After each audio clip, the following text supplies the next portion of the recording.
Hello learners, my name is Adnan and welcome back to day 8। आज हम लोग पढ़ेंगे group by statement and having clause के बारे में। तो सबसे पहले ये देख लेते हैं ग्रुप बाय स्टेटमेंट का मीनिंग क्या होता है। So the group by statement groups the rows that have the same value into the summary row. So basically group by statement, जैसा कि आप नाम से ही समझ पा रहे हैं, ग्रुप बाय स्टेटमेंट क्या करता है। ग्रुप बाय स्टेटमेंट एक रो की सारी ही सिमिलर वैल्यूज को एक साथ रख देता है और उनका ग्रुप कर देता है। तो चलिए ग्रुप बाय क्लॉज को एक एग्जाम्पल की हेल्प से समझने की कोशिश करते हैं। उस एग्जाम्पल को देखने के लिए चलिए हम लोग चलते हैं अपने सीक्वल वर्कबेंच में। जैसा कि आप देख रहे हैं, हम लोग अपने सीक्वल वर्कबेंच में ऑलरेडी आ चुके हैं। सबसे पहले मैं टेबल प्रिंट कर लेता हूं by writing the query select everything from the table name which is employees. देखिए, इस पर्टिकुलर एंटायर क्वेरी को मैं सिलेक्ट करूंगा एंड रन करूंगा तो आप देखेंगे कि जो करंट एम्प्लॉयज का डेटा है वो मेरे सामने प्रिंट हो चुका है, जैसे कि एम्प्लॉय की ID, first name, last name, salary, email ID and the city. अब जैसा कि आप डेटा देखेंगे, फर्स्ट एम्प्लॉय है हमारा जॉन डोई, जिसकी सिटी है न्यूयॉर्क। अगर आप डेटा को केयरफुली चेक करेंगे तो आप देखेंगे न्यूयॉर्क से काफ़ी ज़्यादा एम्प्लॉयज़ अवेलेबल है हमारे डेटा में। जैसे कि ये देखिए, न्यूयॉर्क अवेलेबल है और भी काफ़ी जगह न्यूयॉर्क सिटी से हमारे पास एम्प्लॉयज़ अवेलेबल है। तो हम लोग क्या करेंगे, सिटी के बेसिस पे अपने एम्प्लॉयज़ को ग्रुप करेंगे। So what I will write select city from employees, then we will group on the basis of city. अब आप देखेंगे, मैं इस एंटायर क्वेरी को रन करूंगा और आप देखेंगे कि जो आपकी सिटी है वो साथ में ग्रुप हो चुकी है। तो यानी कि जो भी सेम सिटीज थी हमारे डेटा के अंदर अवेलेबल, वो आपस में ग्रुप हो चुकी है।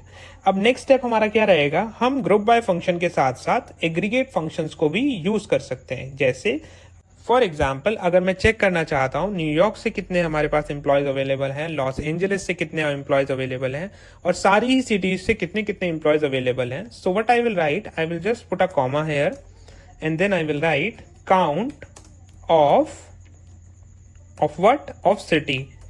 या तो मैं सिटी का काउंट डाल सकता हूँ या फिर टेबल की जो प्राइमरी की है यानी कि एम्प्लॉय आईडी, उसका भी काउंट डाल सकता हूँ। अब इस पर्टिकुलर एंटायर क्वेरी को मैं सिलेक्ट करूंगा और रन करूंगा तो आप देखेंगे कि सारे ही एम्प्लॉयज की details with their city count हमारे पास अवेलेबल है। और इसी तरीके से हमारा ग्रुप बाय फंक्शन जो है वो वर्क करता है। अब हम लोग सीखेंगे ग्रुप बाय के साथ साथ हम लोग हैविंग क्लॉज को किस तरीके से यूज कर सकते हैं। तो चलिए समझने की कोशिश करते हैं किस तरीके से हम हैविंग क्लॉज को ग्रुप बाय के साथ यूज कर सकते हैं। तो चलिए फॉर एन एग्जाम्पल, मैं चाहता हूं कि केवल उन सिटीज की डिटेल प्रिंट हो जिसमें हमारे पास मोर देन 3 एम्प्लॉयज अवेलेबल हो। तो जैसा कि मैंने आपको कंडीशन बता दी है, कंडीशन क्या है, सारी उन सिटीज की डिटेल प्रिंट होनी चाहिए जहां पर एम्प्लॉयज का काउंट मोर देन 3 है। तो इस पर्टिकुलर सिचुएशन के लिए हम लोग यूज करेंगे हैविंग। बट अभी कुछ स्टूडेंट्स का डाउट रहेगा कि हम लोग तो वेयर की मदद से कंडीशंस लगाते थे। बिल्कुल, हम लोग कंडीशन जो लगाते हैं वो वेयर की मदद से लगाते हैं। बट एक बेसिक डिफरेंस आपको समझना होगा वेयर और हैविंग के बीच में। वेयर और हैविंग के बीच में जो बेसिक डिफरेंस है वो ये है कि जो वेयर यूज होता है वो सिलेक्ट स्टेटमेंट के ऊपर कंडीशन लगाने के लिए यूज होता है, और जो हैविंग यूज होता है वो ग्रुप बाय वाले क्लॉज के ऊपर कंडीशन लगाने के लिए यूज होता है। किसी भी तरीके की एसक्यूएल में कंफ्यूजन क्रिएट ना हो, इसीलिए हैविंग और वेयर को अलग अलग रखा गया है। तो अगर सिंपल भाषा में मैं आपको बताऊं तो सारी ही कंडीशंस लगाने के लिए वेयर यूज होता है, बट जहां पर भी ग्रुप बाय का यूज होता है उस पर्टिकुलर क्वेश्चन में कंडीशन लगाने के लिए हम लोग हैविंग का यूज करेंगे। I hope this is clear for you. आप इस पर्टिकुलर स्टेटमेंट में ये चीज देख पा रहे होंगे कि सिलेक्ट के साथ अगर हमें कंडीशन लगानी है तो हम वेयर का यूज करेंगे, और अगर हमें ग्रुप बाय के साथ कंडीशन लगानी है तो हम हैविंग का यूज करेंगे। इसीलिए सिलेक्ट के साथ हमने वेयर को रखा है और ग्रुप बाय के साथ हमने हैविंग को रखा है।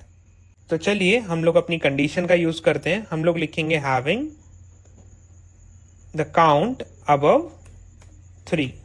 हम लोग बस वेयर की जगह हैविंग का यूज करेंगे। अब इस एंटायर क्वेरी को रन करेंगे और आप देखेंगे सारी उन सिटीज की डिटेल आ चुकी है हमारे सामने जिस जगह पर एम्प्लॉयज का काउंट मोर देन 3 है। इस चीज को थोड़ा और डीप में समझने के लिए मैंने आपके लिए एक और टेबल क्रिएट किया है। तो सबसे पहले हम उस टेबल को जो है प्रिंट कर लेते हैं। We will write select everything from students because the table name is student. अब आप देखेंगे कि एंटायर हमारे सामने स्टूडेंट्स का टेबल प्रिंट हो चुका है। अब हम लोग देखेंगे grade wise the number of students. For example, अगर आप देख पा रहे होंगे हमारे पास स्टूडेंट्स का नेम अवेलेबल है, स्टूडेंट्स का नाम अवेलेबल है, उनकी क्लास अवेलेबल है, उनका ग्रेड अवेलेबल है। तो हम लोग फॉर एन एग्जाम्पल ये चीज चेक करना चाहते हैं कितने ग्रेड्स के कितने काउंट ऑफ स्टूडेंट्स हमारे पास अवेलेबल है। फॉर एग्जाम्पल ए ग्रेड कितने बच्चों का आया है, बी ग्रेड कितने बच्चों का आया है, सी ग्रेड कितने बच्चों का आया है एंड डी ग्रेड कितने बच्चों का आया है। सो what I will write select the grade and the count of the grade from the table school. Then we will group this data on the basis of grade. Wonderful. Now I will run the entire query. बिल्कुल, अब आप देख पा रहे हैं grade के basis पे हमारा जो डेटा है वो ग्रुप हो चुका है और उसके साथ हमारा काउंट भी अवेलेबल है, यानी कि ए ग्रेड के कितने स्टूडेंट्स हैं, बी ग्रेड के कितने स्टूडेंट्स हैं और सी ग्रेड के कितने स्टूडेंट्स हैं। अब हम लोग फॉर एन एग्जांपल एक कंडीशन लगाना चाहते हैं। वो कंडीशन ये है कि केवल हमको सी वाले स्टूडेंट्स का डेटा शो हो। सो हम लोग क्या लिखेंगे, having grade is equals to C. अब आप देखेंगे कि आपका जो डेटा है वो पर्टिकुलरली फिल्टर हो चुका है ऑन द बेसिस ऑफ सी। इसी तरीके से हमारा SQL में ग्रुप बाय और हैविंग क्लॉज वर्क करता है। Thank you so much for joining us today and until next time stay connected with data sense for more amazing content on data.